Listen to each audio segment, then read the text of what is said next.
मित्रांनो, मी आपला परममित्र चंद्रकांत नाकारे. मित्रांनो, एक तासापूर्वी मी न्यूज ऐकत होतो. न्यूज ऐकताना ममता बॅनर्जीचं स्टेटमेंट आलं, मला लाथ घालून बाहेर काढण्यात आलं.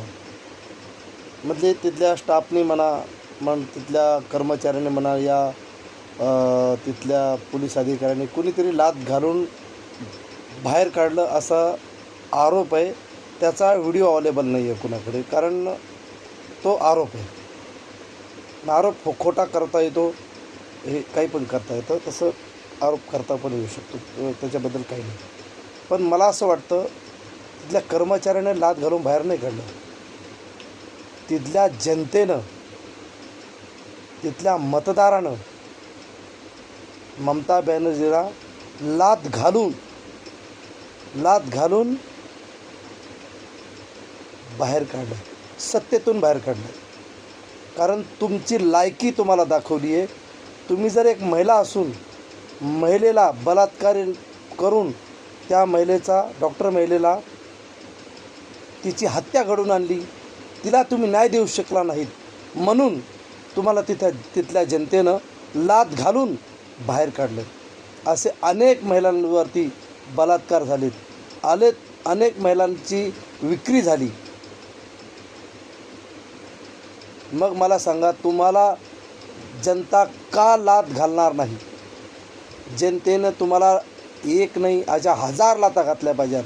इथून पुढं तुम्हाला कधीही सत्तेमध्ये येऊ दिलं नाही पाहिजे. अशा महिला असून जर महिलेला न्याय देऊ शकत नाही तुम्ही, तर तुम्हाला तुमच्या महिला असण्यावरती तुम्हाला शरम वाटली पाहिजे, कारण तुम्ही एका महिलेला न्याय देऊ शकत नाही. 2 माणसं गुजरातहून येतात आणि त्या डॉक्टर पीडिता, बलात्कार पीडिता आणि तिची हत्या केलेल्या तिच्या आईला नरेंद्र मोदी आणि अमित शहा यांनी तिकीट दिलं आणि निवडूनही आली. त्या आईला जनतेनं न्याय दिला, तिला मतदान रूपी आशीर्वाद दिला.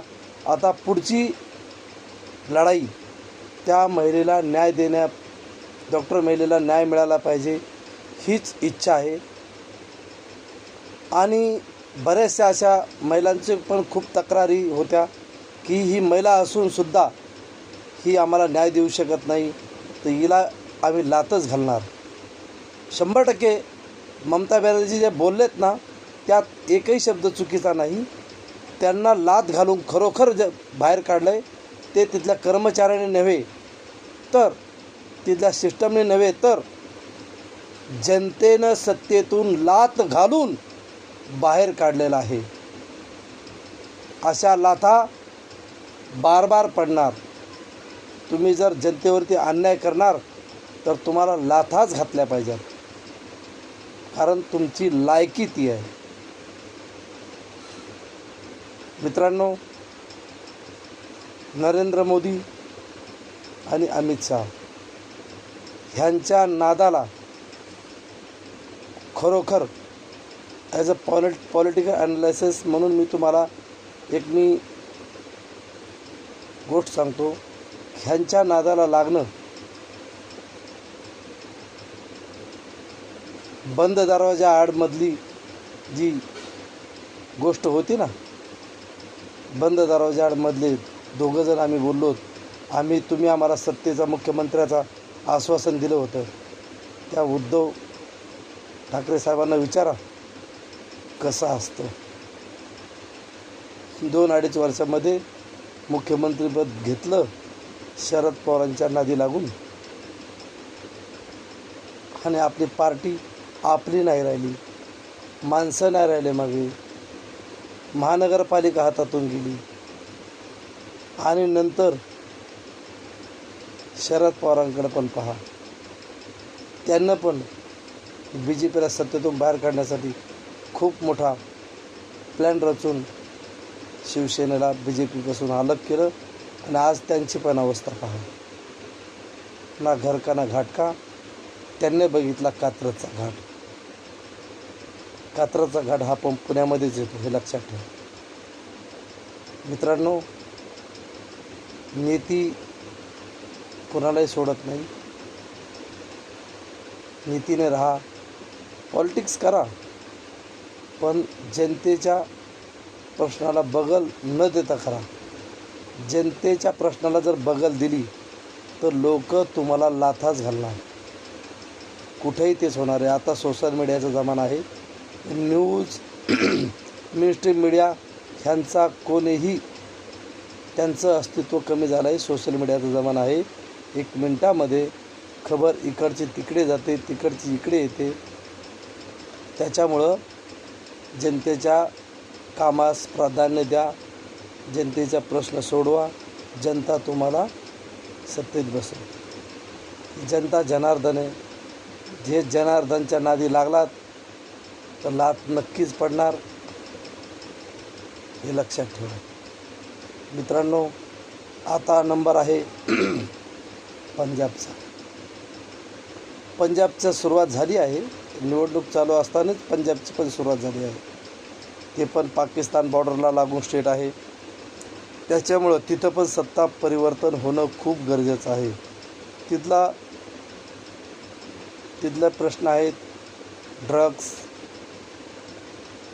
तिथले प्रश्न आहेत तिकडनं येणारे हत्यारं, ड्रोनद्वारे हत्यारे येतात आणि कुठेतरी शेतामध्ये टाकतात आणि आतंकवाद्याला ते मिळतात किंवा इथल्या संघटन गिरोहाला मिळतात आणि ते याचा वापर इथं देश विघातक कृत्यामध्ये त्याचा वापर करतात. त्याच्यामुळे ते स्टेट पण भाजपाच्या हातामध्ये येणं खूप गरजेचं आहे. ते देश हितासाठी येणं गरजेचं आहे. मला वाटतं ते पण स्टेट ते 100% BJPच्या अंडरमध्ये येणार, कारण त्यांची रणनीती तयार झालेली आहे. आपचं जवळपास जास्तीत जास्त MP सटकले आहेत, ते BJPमध्ये येऊन चिटकले आहेत. त्याच्यामुळं आता 2027मध्ये निवडणूक आहेत आणि आपण वाट पाहूया 2027ची आणि व्हिक्ट्री ऑफ BJP 100%. 110% मी सांगतो तुम्हाला मित्रांनो, पंजाबमध्ये BJP लागणार. कितीही जोर लावा, आपने लावा, काँग्रेसने लावा, नाहीतर अजून कुठल्या दुसऱ्या पार्टीने लावा, पण जी सत्ता अलायन्समध्ये BJPला अलायन्सला धरून राहील ते मात्र सत्तेमध्ये येणार. कारण BJPचं धोरण हे खरोखर खूप दूरगामी असतं, दूरदृष्टी असतं. मी बऱ्याच दिवसापासून BJPवरती अभ्यास करतो आहे. BJPचं पॉलिटिकल अनालिसिस आणि काँग्रेस अस्तित्व नाही आहे. दूर तक काँग्रेसला सत्ता मिळणं मला तर वाटत नाही आता शक्य आहे. कारण ना त्यांच्याकडे ना नेता आहे, ना नेतृत्व आहे, ना वक्तृत्व आहे. त्यांचं वक्तृत्व आप बघितलं असेल तुम्ही, यहाँ से आलू डालो और वहाँ से सोना निकालो. हे शक्य नाही बाळांनो. कांग्रेस की बस की बात नहीं रही BJP को हराने में. इंडिया अलायंस तो ख़त्म, स्टॅलिन ख़त्म. आता केरळामध्ये आलं वाटतं काँग्रेस, असं मी तर बघितलं नाही अजून. पाहून त्याच्यावरती एक व्हिडिओ बनवतो. पण केरळाचा पण नंबर लागेल त्यावेळेस, नाही तर पुढच्या वेळेस. आणि तामिळनाडूचा पण 100%. BJP दूरदृष्टी आहे, देश हिताचं काम करते, ना की देश विघटक, देश तोडण्याचं BJPकडे कुठलंही कृत्य होत नाही, हे मला तर दिसतं. कारण ना भाषावाद, ना प्रांतवाद, ना काही. BJP एकसंघ राहण्यासाठी देशाला, स्टेटला धरून चालते, ह्याच्याबद्दल दुमत नाही.